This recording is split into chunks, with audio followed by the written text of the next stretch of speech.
I'm Jeff Hans. Bill Thorpe's out. Deep and Lily are in.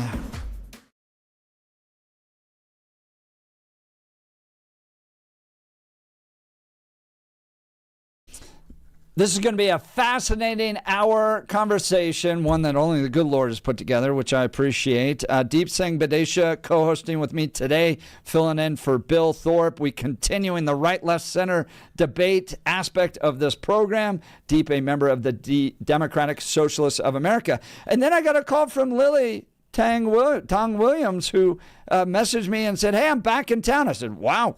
I can have an hour-long conversation with someone who has survived communism, is passionately against socialism and the impact it does in our country, with a member of the Democratic Socialists of America. We're all together. It's a holiday miracle, and we're going to get along just fine, but it's going to be a fun, feisty conversation. You're not going to want to miss it. Now is time, though, for the news. Blake Olson. Blake Olson, news and comment. Hey, good Tuesday morning, 44 and partly cloudy in Denver, expecting a high of 65 today. News sponsored by Pastor Camp Heating and Air Conditioning at 303-777-1234 to learn more about special savings opportunities on Lennox equipment. Our top story, the economy is growing faster than expected. New government numbers released today show Santa the U.S. growth. Trump is coming to town. Santa Trump. That's great news. The gross domestic product grew by 4.3%. That is Santa coming to town here right before Christmas. Between July and September, that was when these numbers were collected. Analysts had expected a gain of 3.2%. All right, millions are hitting the road with Christmas Eve tomorrow. This traveler says leave early. Good idea if you're headed to DIA. Traffic was starting to get heavy, so I would plan to leave a little bit earlier than usual, and also going through TSA is always kind of a choke point. According to AAA's projections, over 122 million are expected to travel during the holidays. Overnight, the Department of Justice made more than 11,000 files available in its latest release of the Epstein files, including court records, emails, videos, and news clippings. The DOJ said that some of these documents contain untrue and sensationalist claims made against 47 that were submitted to the FBI right before the 2020 election. At the direction of Secretary. Yeah, that was the wrong one. Maybe I don't even have that one, actually. Okay. At least 5, I'm in Christmas mode right now. I'm checking out. At least 5 people died after a Mexican Navy plane crashed near Galveston on Monday. The plane was carrying a burn patient. This is incredible. Wow. Who was among those killed. The aircraft took off in Mexico, had the doctor and the burn patient, and crashed into Galveston Bay after 3 o'clock local time yesterday afternoon. 2 people actually survived the crash while another is missing and presumed dead. All right, Denver City Council, they're going to pump up to $70 million into a project to build a stadium for the new National Women's Soccer League team. Councilwoman, hold on. I have to play this. Yeah, please let do. me play this, and then we'll get into this. I want you to go ahead here, but this is Councilwoman Amanda Sawyer. She voted yes, saying this was an important milestone for women and girls, especially her daughters. I'm not going to look them in the mirror tomorrow and say, I voted no on this. I'm not. And so I want to say thank you to everyone who was involved. I will be an absolutely ecstatic yes. God forbid, no. Golly. Don't look at her daughters Yeah, and say, right. I voted no. How about you my look at your daughters goodness. and you talk about the tax dollars that you robbed from other families in order to pay for this? Okay, so Yes. I need a minute here, okay? Go. Because I can't wait. the Denver Broncos Stadium is going to cost $2 billion, and it's not going to take a dime from Denver to do so. Yet Which it this, shouldn't. Exactly. Yet this women's soccer stadium, because we all want to feel better about female oppression or something, Exactly. is going to cost how Yeah. much? How much was it? What, did you say 70. Well, that's 70 just, million? I think that's for the land, right? Is that? Golly. Yeah, up to 70 million. Yeah. I mean, it's called supply, demand, in the free market. Exactly. There's a marketplace out there. Nobody wants to go watch these soccer games, so nobody wants to pay for it. There's no businesses, so you're going to force taxpayers at the point of a gun to go pay for it so you can look at your daughters in the eyes and feel a little better about yourself. Right. That This is why unbelievable. socialism drives me crazy. Sorry, Deep. Yep. But for all of the happiness and butterflies and rainbows, we're going to go steal hardworking people's money so that a female soccer team can get a... I think this is like a fascinating thing that's been happening where you see actually Republicans and conservatives, they've started to get mad at private equity and they've started to get mad at corporations. $70 million is not private equity taxes. I'm just saying they're only mad at when taxpayer money is subsidizing them when it's the woke agenda. But corporations are just trying to maximize profit, right? And if they can maximize profits through wokeness, they're going to do it that way. So, at the end of the day, I think you're on my boat where we should be like, hey, corporations, you don't have to maximize profit at all costs. But what does that have to do with taxpayers paying for a stadium? I agree. I mean, you're not going to convince me of this. That we shouldn't be spending $70 million of Denver taxpayer dollars on a female soccer stadium? I'm not familiar with it. Well, the vote was 12-1. Blake, do you know who voted no on it? The 3 people voted no. I do not have their names, but the interest from the 2017 Elevate bond, the interest from that, they felt like it should be going to other projects like housing. Imagine that. Play the audio again real quick, though. The lawmaker I that's may just not so have happy about Amanda her. Sawyer. Yes. I Well, could not now look I my just lost it. daughters in the eye. It's incredible because, we talk about this all the time. I mean, look, hey, great. If women saw, I don't have the soundbite. Sorry. I just, I lost No, it. it's fine. But if women's soccer is so popular and that stadium is going to be packed and they're going to be turning away people and they're going to be making money off TV contracts, all that, hey, that's great. But that's not going to happen. Okay?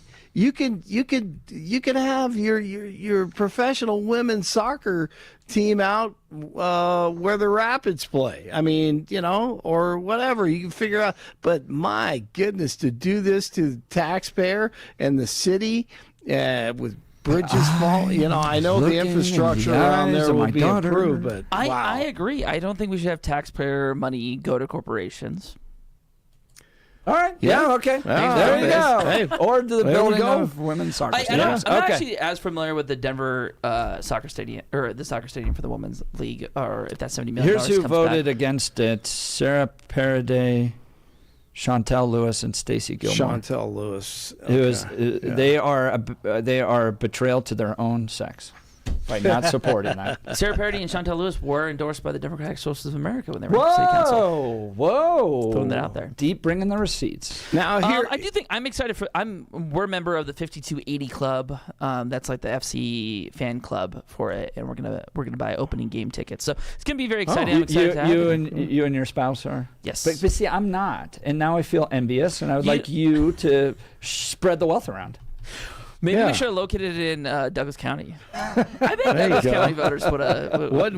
what draws you to it? Is it? I mean, what What's the greatest thing about it? I'm a big live sports guy, but I'm like a hype guy, right? Like I like to go to a stadium. I like to go to like a concert. I like to like have people cheering and the hype and that. Yeah. And it seems like this is going to be a place where Regardless people of get the hyped. sport, you just love the energy. Oh, I just love it. I'm excited for the World Like Cup. a turning point Donald event. Trump's going to ruin the World Cup, but I'm excited for it. Like a turning point You know event what, when Nicki Minaj comes out.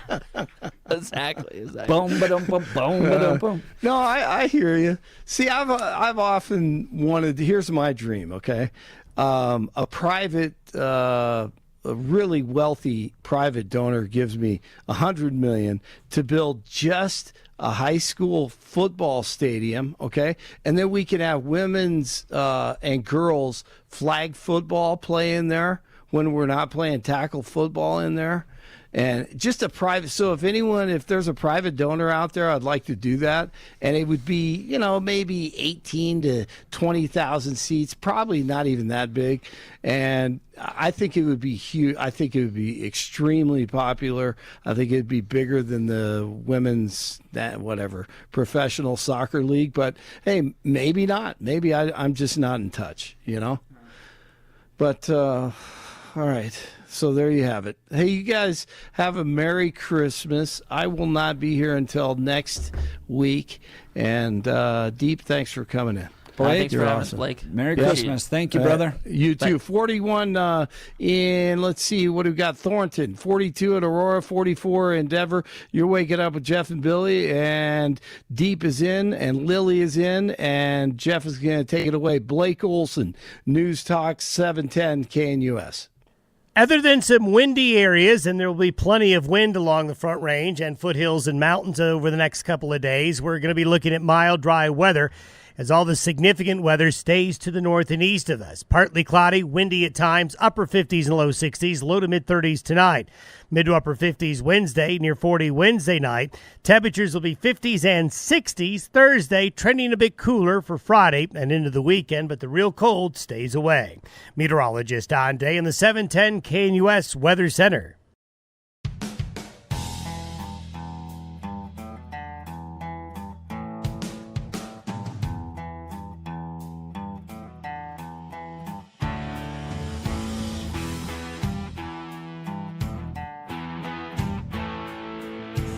Welcome back to the Jeff and Bill Show. Billy out today. He'll be out for a few weeks, enjoying some much-deserved vacation time with his family. He'll be back on the 5th. I'll be back on the 5th as well. By the way, tomorrow, Hugo Chavez-Ray co-hosting with me, Hispanic Patriot Podcast. Today, Deep Singh Badesha, Democrat Socialist of America, live in studio co-hosting. And joining us is Lily Tong Williams. You may have known her from her time in Colorado. She was a well-known libertarian. She was also registered Republican. She moved to New Hampshire and ran for office there. It was the Republican nominee for Congress, but she's got a fascinating history. Lily, share us some of your background, where you came from in China, what you battled there. Just give us a brief background. Well, thanks for having me. It's nice to meet you, Deep. And we lived in Colorado for 21 years before moved to New Hampshire. And I came to the studio actually multiple times with Peter Boyle back then. So I feel like I really care about Colorado. It's like my second home state. I was born in People's Republic of China. I grew up under Mao. So during his Cultural Revolution from 1966 to 1976, I was 2 years old. And when he died, the Cultural Revolution ended. I was 12 years old. So entire time, I really did not know any truth. I was totally brainwashed. I thought he was like a god because we had to chant every day in school to say, long live Chiang Mao, long live Communist Party, 10,000 years, double 10,000 years. I never asked questions. Is he human or he's God? So I just really thought he was just will never die, right? When he died, I started to ask questions. So like, how did he die? Who lied to me and my entire generation? I was totally depressed, lost, and I decided I'm going to search for truth. I still had some brain left, and the college reopened. So I said that I'm going to. My parents are literally like a working class and bottom of the food chain, and we lived in poverty and food rationing. So when I said I want to go to college, Mom, Dad, they said, well, you better work hard. And I got a good memory. So with illiterate parents, I worked very hard to pass the nationalized college exam when I was 17. I prepared for that test for 2 years in high school. So I made it 1981. I made it to Shanghai Fudan University, one of the top 5 Chinese university to study law. People say that, hey, with your personality, you should start journalism. I said, no. I said, I want to transform my country into rule of law instead of rule of man. Like, because I know what Mao did, right? And because party come out to say Mao was not God, he was human being. He made a terrible mistakes. And 10 years Cultural Revolution was a mistake. 20 million people died. It was all cultural. It was all chaotic and social chaos, and also the political violence.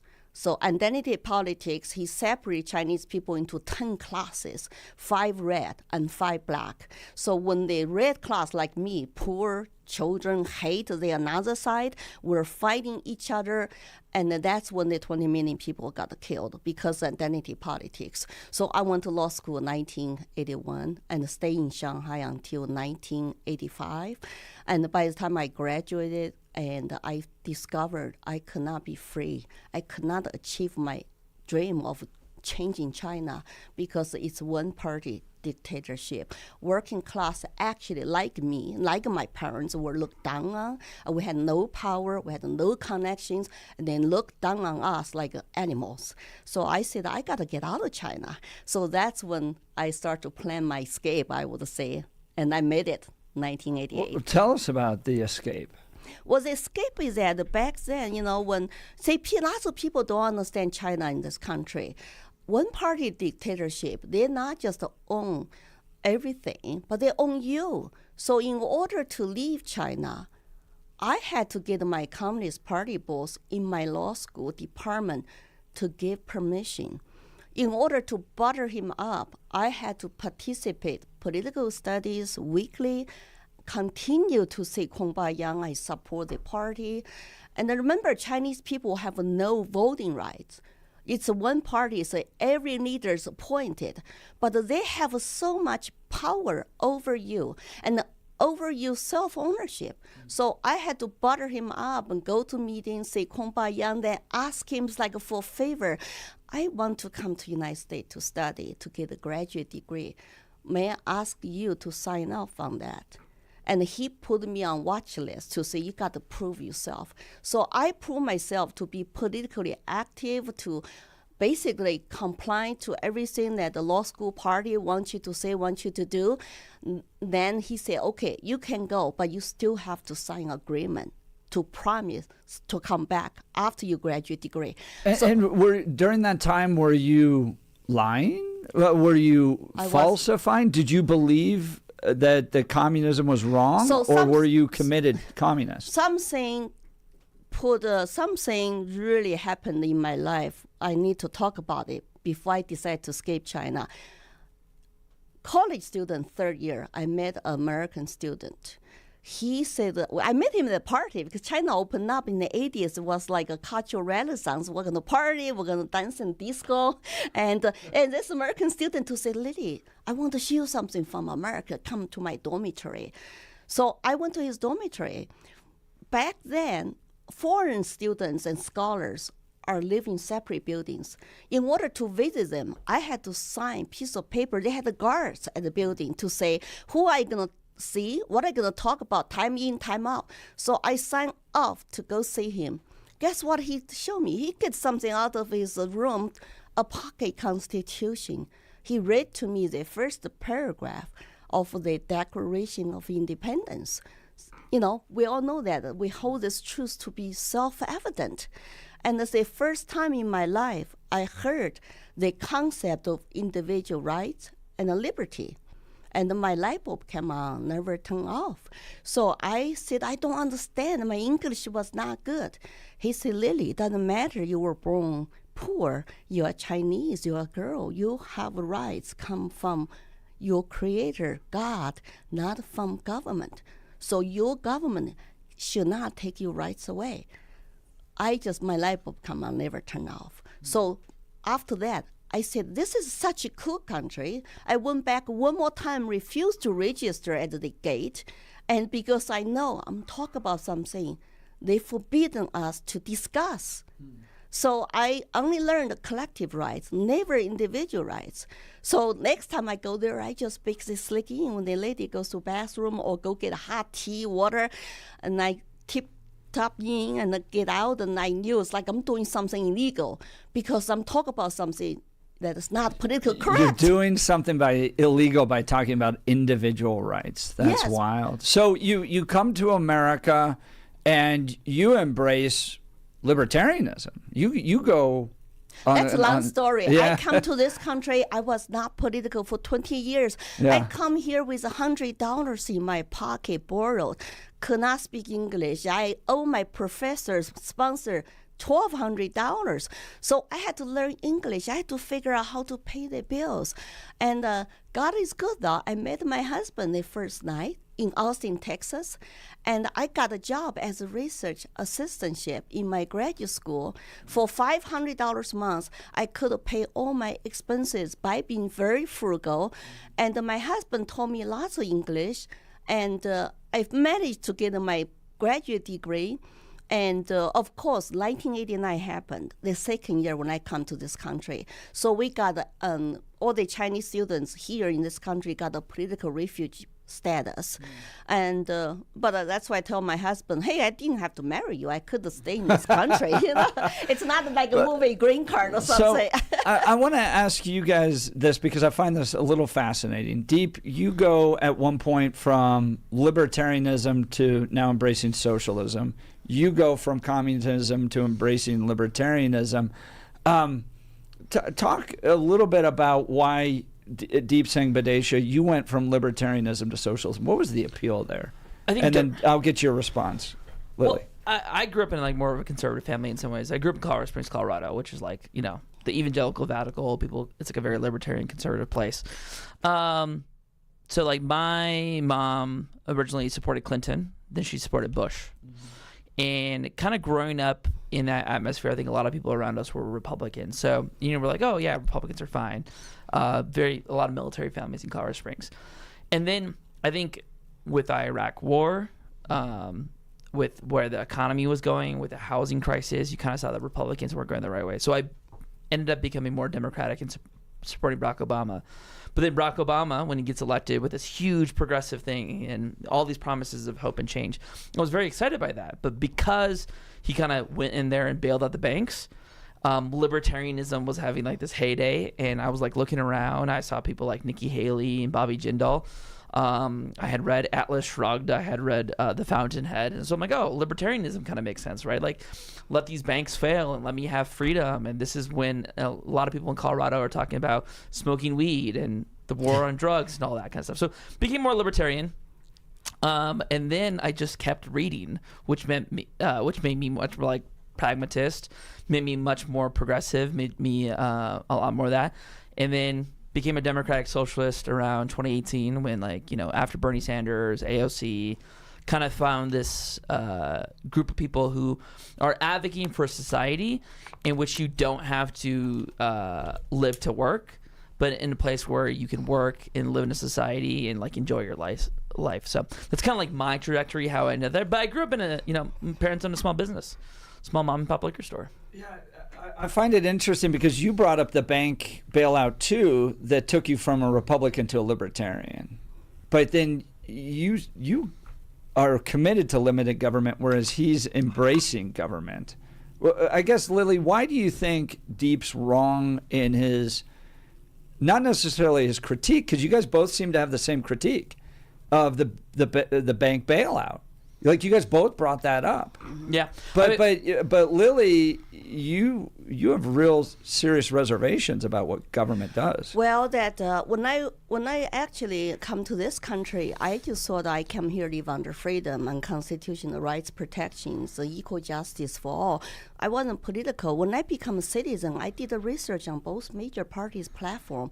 I told my husband, Libertarian Party is third party is small. You're not relevant. So I become Republican for 13 years. I went to their meetings. I got involved in elections, and so when the bank got a bailout, when Patriot Act passed, and the citizens' privacy were at risk, and so a whole bunch of the bills passed. I feel like I thought I joined Republican Party for small limited government, but they expanded the government, and of course the war, all that. I was very Patriot upset. Act. Yeah, Patriot. Yeah, I was very upset, and so I left. So after 13 years being a Republican as a new American citizen, I left. Yeah. But when I left, I joined I just went to some meetings with libertarians. I saw, those are freedom-loving people. They were former Republicans. So then they recruited me to run for them and to get involved. And so I said, well, I barely speak good English. They said, it doesn't matter. Just be line holder. You don't have to do anything. Actually, when I go out, tell my stories why I come to this country, people give me big hands. They see somebody who's living American dream, overcome poverty, obstacles to live under freedom. They like my story. I feel like I enjoy campaigning with people, connections, have a conversation. I went to college campuses many times.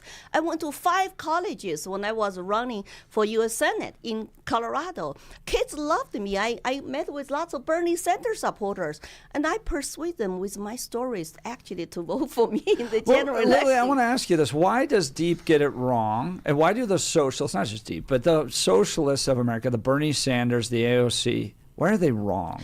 Where they're wrong is that I think we all see the same problems, but their tool is still a even bigger government, because when you put so much hope on the elected politicians who actually always want to get the people to vote for them, and they were promised all the free stuff that the people want to have. It all sounds good. Like Mao promised peasants in China, I will give you free land. He killed 2 million landlords, and he took over all the industries, so no more private ownership, and free school, free health care.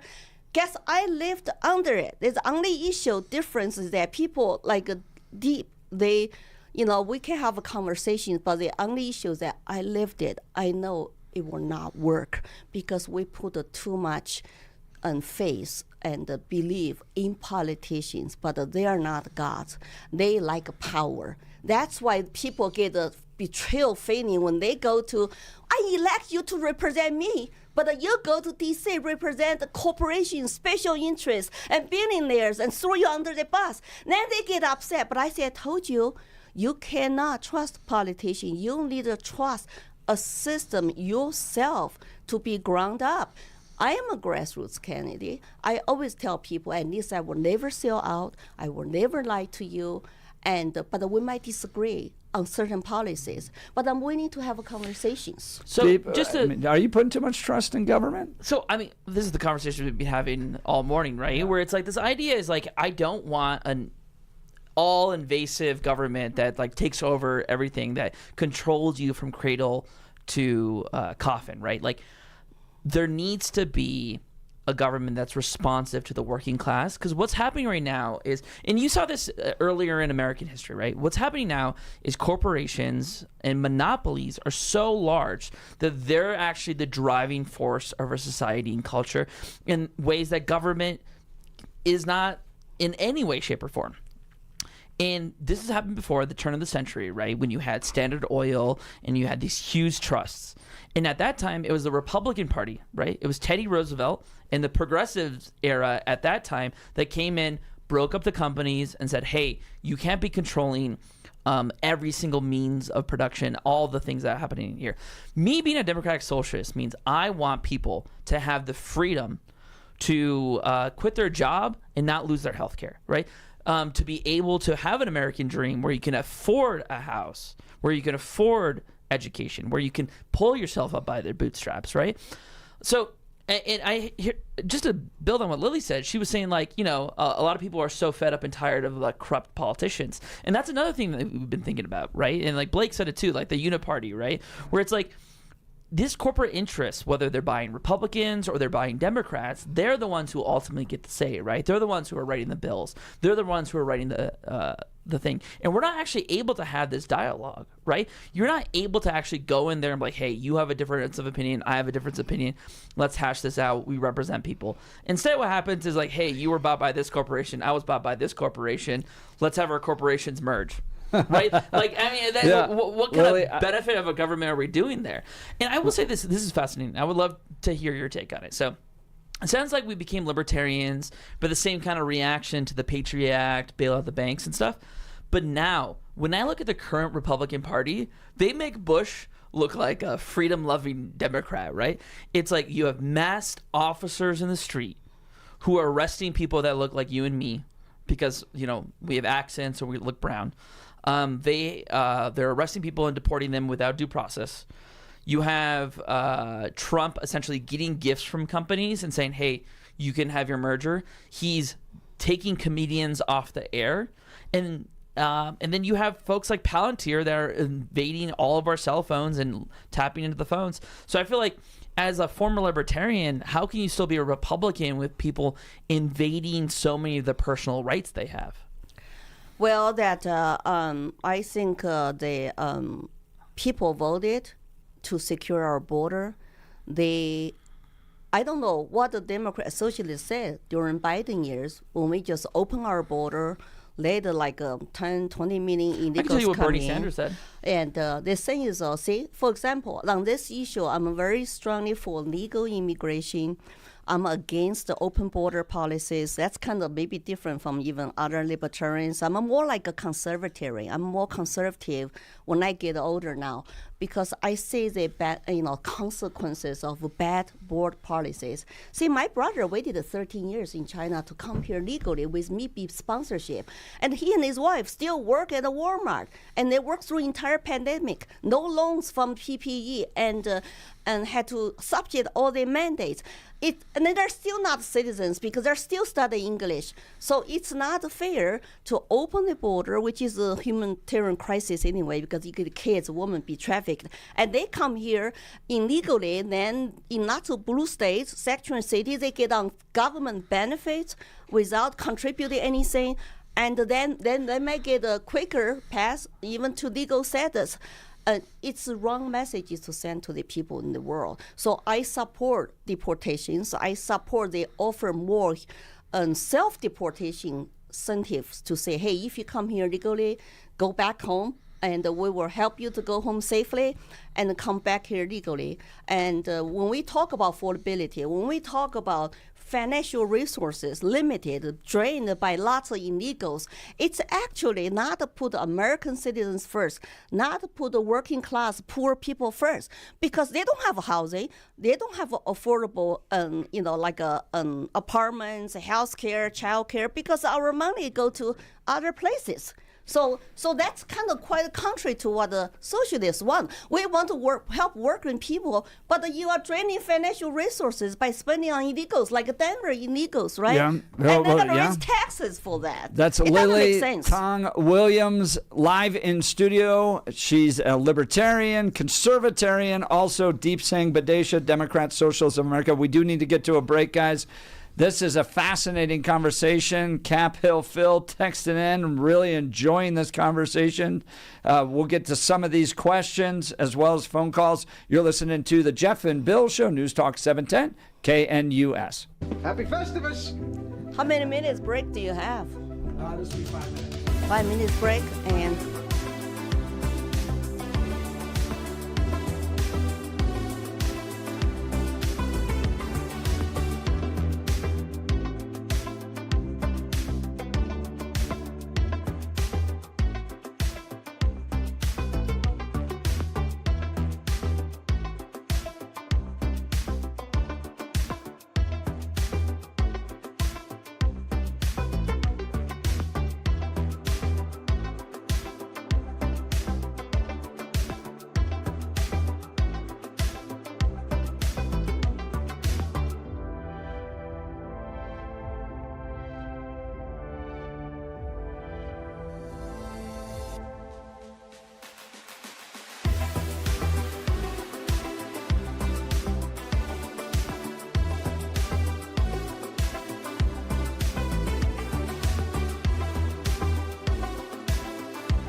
Welcome back to the Jeff and Bill Show. Billy out till January, enjoying some vacation time. Co-hosting with me today, Deep Singh Badesha, Democrat Socialists of America, and we've got Lily Tong Williams, a refugee from communist China, live in studio with us. So you guys both during that last segment equally identified problems, that we have corrupt politicians. Okay. But Lily, you came from communist China. You know the problems that government, when they have more power, brings. You're arguing less government, Deep arguing, no, socialist government solves those problems. Why, Lily, why is government the problem? Well, because they have a power to lock you up and to murder you and to take away your rights. And that's why I'm afraid of unlimited government power. And when socialism sounds good, I agree, it sounds like utopian, workers' rights and all that. But the thing is, the human beings are flawed. They like power. They like enriching themselves. So when you want the government to have more power to regulate the economy, to be providers, savers to your problems, you actually give politicians more power. That's why I joined Republicans. And later, when they left me, I become a libertarian because I want the government to leave me alone. This is a great country. I come here with nothing. I am running for Congress. I have financial freedom. If I want to retire completely, I can afford to, because this is exceptional country, which is a constitutional republic. The solution is for people, especially our younger people, to know the history, to become educated what systems worked in the past, what did not work. And if you know the history, then you will actually rely on the people's power. Real people's power is hold politicians accountable, reduce their power. Go ahead. I have a hard time imagining you're a Republican and you're asking for like a less corrupt government and all the problems with it when we're living in the most corrupt government of all time, right? Like Donald Trump lines up billionaires. He lines up other countries. They literally line up. They bring him gifts. And based on the gifts and how much he likes you, your company's merger but goes through. Aren't you right? kind of affirming what she's saying, though? That politicians, the problem is government. Listen, Lily's running as a Republican candidate for Congress, right? And it's not like you're running for Thomas Massey's Republican Party, right? You're running for Donald Trump's Republican Party, in which dear leader Donald Trump has all the answers. And if he wants 10% of an ownership of a company, he gets it, right? If Donald Trump wants a comedian fired from TV, he gets it. If he wants a merger to go through, he gets it. So wouldn't you want smaller government? Wouldn't you want limited government? Like, you're using almost Donald Trump to prove her point. I am. The thing is, like, you have TDS. You have TDS. I keep saying this thing. Is I don't want just a larger government for the sake of having a large government, right? Did you say anything about Biden when he was corrupted with his son? Trust me. His son, Hunter Biden, left top stories? You should look at my X account. I criticized Kamala Harris. Hillary Clinton? Oh, my goodness. Me and Hillary Clinton go way back, of course. I know we have these personalities. I'm not a supporter of Hillary Clinton or Joe Biden or Kamala Harris. Still more government. Even Bernie Sanders, AOC are corrupt because they are rich. They do inside trading. Everybody's rich. I'm sure you're rich. But I did all by myself. I mean, well, how did they do? How did they become rich? By going to Congress and doing insider trading. We should pass Ro Khanna's bill. We should pass Ro Khanna's bill that would stop insider trading. Right. That's a bill that almost all Democrats support and Republicans don't. Right, we should pass gerrymandering. We should pass gerrymandering reform that all the Democrats support, the Republicans don't. Right, there's a whole list of issues that we could do for a better democracy. Right, and the thing is, like, if you are just going to have a larger and more corrupt government, that's not what I want. Right, hands off. That's not what I want. I want to have a more unionized economy where workers are less exploited, right? I think Amazon needs a union. Walmart needs a union. Starbucks needs a union, right? I am looking for an economy that puts people above profits. And that's, China, again, I'm sorry to hear about your experience. It sounded like it was very tough. But China also lifted 800 million people out of poverty But over the last to counter century. you that, it's the Chinese people, hard work ethics, lift themselves out of poverty after the central government decentralize their economical control. They allow people to start their own business. My first experience is a neighbor who was poor, working for government factory all his life. When they lifted like the regulation to say, okay, you can quit to start your own business, he started his own restaurant. He became first one in my poor neighborhood, rich. Bought a motorcycle. When I went to college at the age of 17, he is the only one were able to give me a gift. The thing is, you have to know the cause of poverty. In China, So, cost of poverty is government. Let me walk you In through how a United small States, restaurant cost in by government. Denver gets squeezed, right? Like a small restaurant in Denver, the way they get squeezed is not through the government. Oh, it's through the massive minimum corporations. Let's talk about wages. this. It's minimum wage laws. So here's the thing. Private equity buys your land. And then private equity gobbles up a lot of the food distributors. Now you only have one or food distributors. So the food distributors, you can only buy your food from, like, you can only get corn from here or here. They jack up the prices on one end. Then the landlord jacks up your prices on the other end, right? And you end up, like, you probably actually have an easier time opening up a small business in China than you do That's here not because true. we don't have monopoly That's control. not true. That's not true. go. Chinese business people have to bribe or not. Here's number one, okay, statement that government can lock you up and they can put you in jail. They can kill you.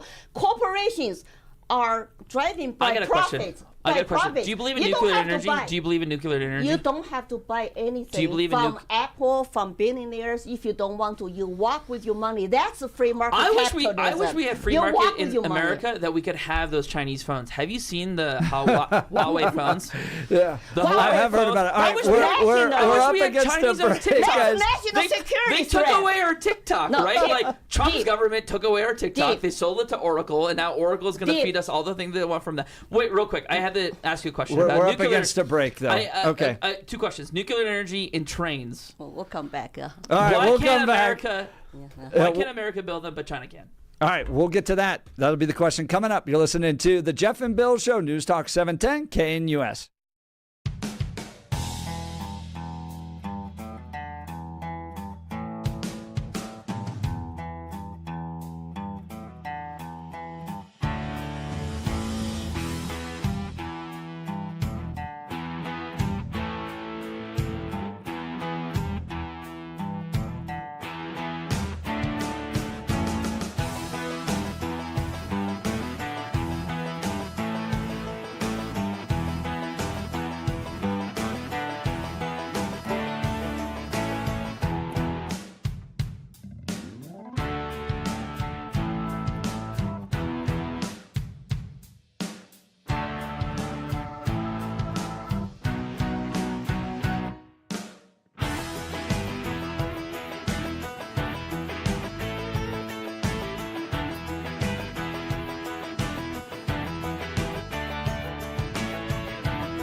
Welcome back to the Jeff and Bill Show. Man, this has been a fascinating conversation. I wish we had more time. You all are both great. Deep Singh Badesha, Democrat Socialists of America. Lily Tang Williams, Republican out of New Hampshire, in studio. You asked her some questions about trains and nuclear power. Lily, your response to why in America we can't build trains and nuclear power. Well, in China they can.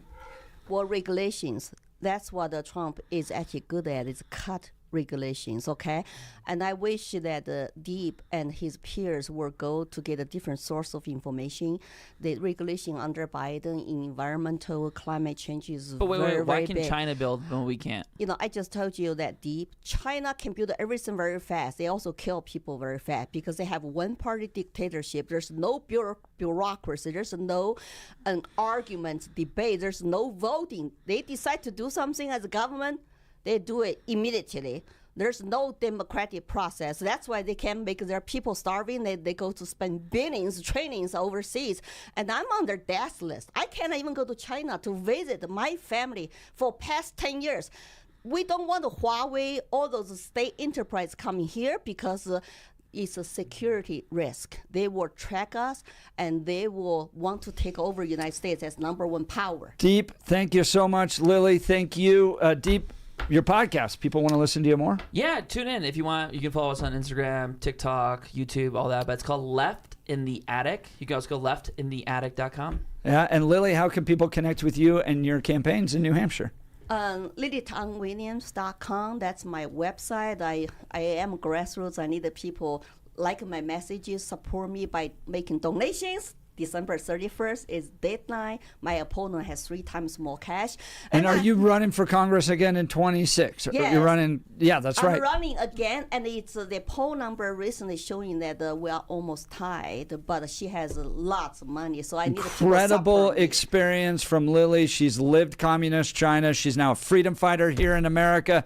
Deep, thank you so much, Lily. Thank you. There's no other show like this in Colorado where the debate is going to happen. So Happy Festivus. There you go. Happy Festivus. You've been listening to the Jeff and Bill Show, News Talk 710, KNUS.